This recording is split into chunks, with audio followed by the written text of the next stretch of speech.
श्री हरिनाम ग्रहण और भगवान का साक्षात्कार दोनों एक ही हैं। जो पांच मिसाल अथवा पंचदेव उपासना करते हैं वे लोग भगवान की सेवा नहीं कर सकते। मुद्रणालय की स्थापना, भक्ति ग्रंथों का प्रचार और नाम के प्रचार से ही श्री मायापुर की वास्तविक सेवा होगी। सब परस्पर मिलकर तथा एक उद्देश्य लेकर हरि सेवा करें। जहाँ हरि कथा हो वही तीर्थ है।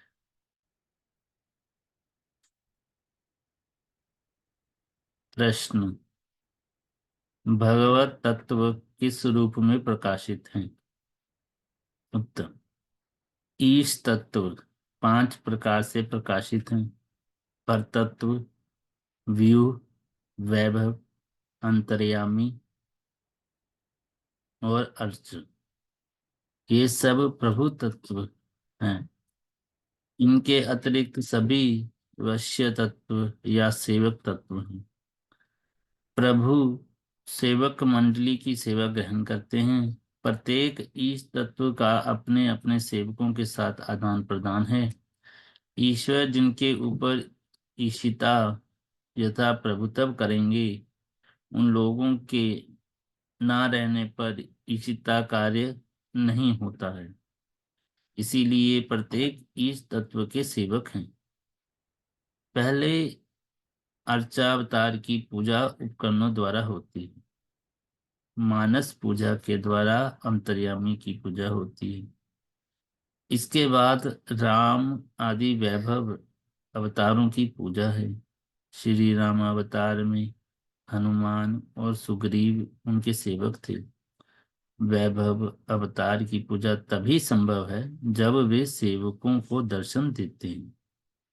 इसके बाद व्यूह तत्व का विचार आता है। वासुदेव, संकर्षण, प्रद्युम्न और अनिरुद्ध ये चतुर्व्यूह हैं।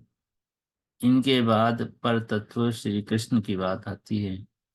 हम नीचे से ऊपर उठने के लिए अप हिल वर्क करते हैं। इस पर तत्व की ओर अभियान के पथ पर सर्वप्रथम अर्चा ही हमारी सहायता करेंगे। इसलिए शास्त्र में कहा गया है, ये न जन्मशतः पूर्वं वासुदेव समर्चितः तन्मुखे हरिनामानि सदा तिष्ठन्ति भारत। अंतर्यामी अर्थात जो इमेनेंट, प्योर, अनअलॉयड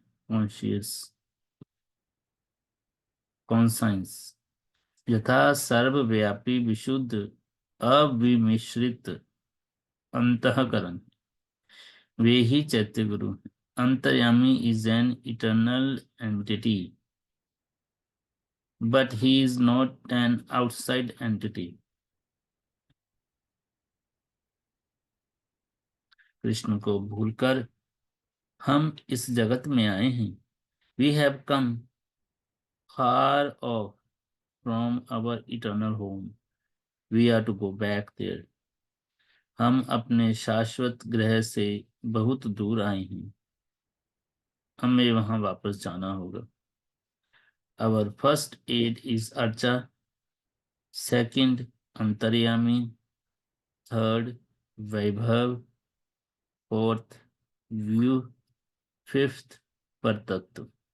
गुरु वैष्णवों का साक्षात संग और उसके फल स्वरूप हरि कथा श्रवण आदि द्वारा जिस मंगल का उदय होता है, प्राकृत्य बुद्धि से युक्त होकर बहुत जन्मों तक अर्चन के द्वारा भी वह नहीं होता है। करुणामय श्री गुरु वैष्णव कथा द्वारा जो भाव प्रकाशित करते हैं, श्री विग्रह कृपा पूर्वक हमें दर्शन देने पर भी वैसा नहीं करते।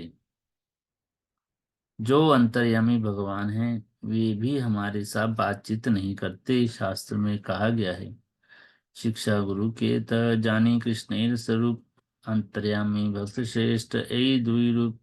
जीवे साक्षात नहीं ताते गुरु चैतन्य रूपे, शिक्षा गुरु अन्य कृष्ण महंत स्वरूपे।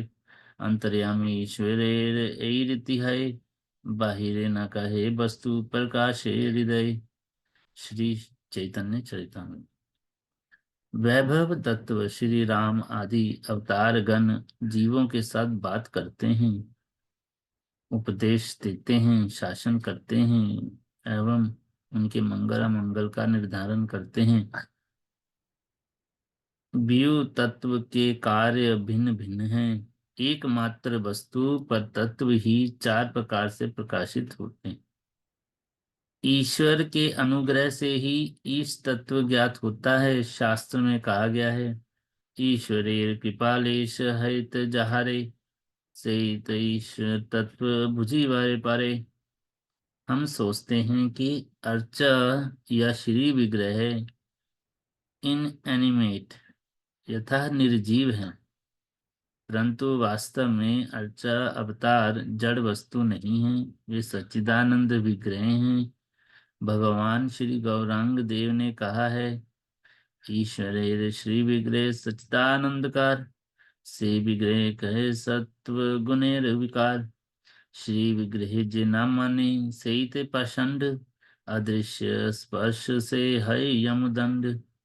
शास्त्र में और भी कहा गया है, प्रतिमा नहीं तुम्ही साक्षात ब्रजेंद्र नंदन, विप्र लागी कर तुम्ही अकार्य कारण। श्री गुरुदेव इंटरमीडिएट यथा मध्यस्थ के रूप में हमारी सहायता करते हैं। वे अर्चा अर्चन और उपासक के बीच में गाइड मार्ग प्रदर्शक हैं। क्योंकि यदि अर्चा और अर्चक का स्वरूप ज्ञान नहीं रहता है, तब तो विग्रह पूजा बच्चों के गुड्डे गुड्डियों का खेल हो जाएगी। गुड्डियों की पूजा की आवश्यकता नहीं है, किंतु भगवान की पूजा की आवश्यकता है। जिनकी पूजा की जाती है वे अर्चा विग्रह हैं। अर्चा अवतार साक्षात भगवान हैं। भगवान ही हमारे कल्याण के लिए अर्चा अवतार के रूप में प्रकटित हैं। साधारण लोगों के विचार में अर्चा प्रतिमा मात्र है।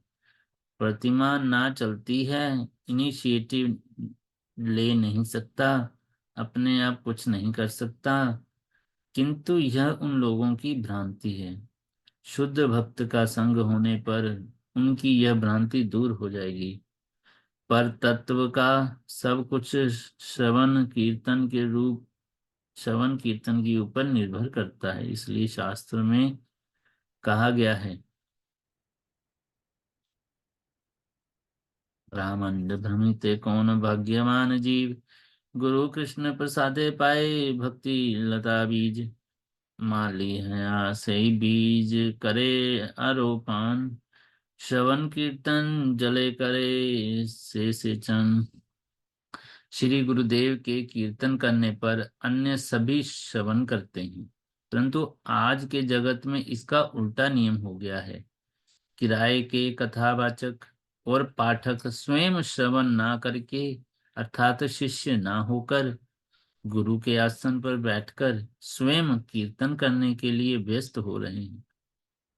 श्री गुरुदेव कौन सी वस्तु हैं एवं उनकी उपासना किस प्रकार होती है, यह जानना आवश्यक है। शास्त्र में कहा गया है, अखंड मंडलाकारं व्याप्तं येन चराचरं, ततः पदं दर्शितं येन तस्मै श्री गुरुवे नमः। अज्ञानतिमिरान्धस्य ज्ञानाञ्जनशलाकया चक्षुर्मिलितं येन तस्मै श्री गुरुवे नमः। श्री गुरुदेव दिव्य ज्ञान रूपी अंजन शलाका के द्वारा हमारे अज्ञानांध चक्षुओं को उन्मिलित करते हैं। हमारी जड़ आंखों की बीमारी दूर होने पर हम फॉरेन एलिमेंट्स यथा बाहरी विषयों के विचारों से मुक्त होते हैं। श्री गुरु वैष्णवों के पास केवल मात्र आने पर ही केवल मात्र आ जाने पर ही सर्व सिद्धि हो गई, ऐसा नहीं समझना चाहिए। पेड़ के नीचे आकर ही नारियल मिल गया, ऐसा सोचना भ्रम है। पेड़ पर चढ़ना होगा और नारियल तोड़कर उसके उससे छिलका उतारने पर गूदा और जल मिलेगा। गुरु वैष्णवों के अनुगत्य में भजन और योग का मार्ग एक नहीं है। भक्ति योग के अतिरिक्त कोई सुविधा नहीं है। यदि केवल खान पान किया एवं वेदांत और न्याय आदि पढ़ा तो उससे सुविधा नहीं होगी। न्याय शास्त्र और वेदांत के निर्विशेष तत्व आदि में पांडित्य प्राप्त कर वैकुंठ लोक में नहीं जा सकते। सदगुरु के चरणों का आश्रय लेकर हरिभजन करने से ही मंगल होता है।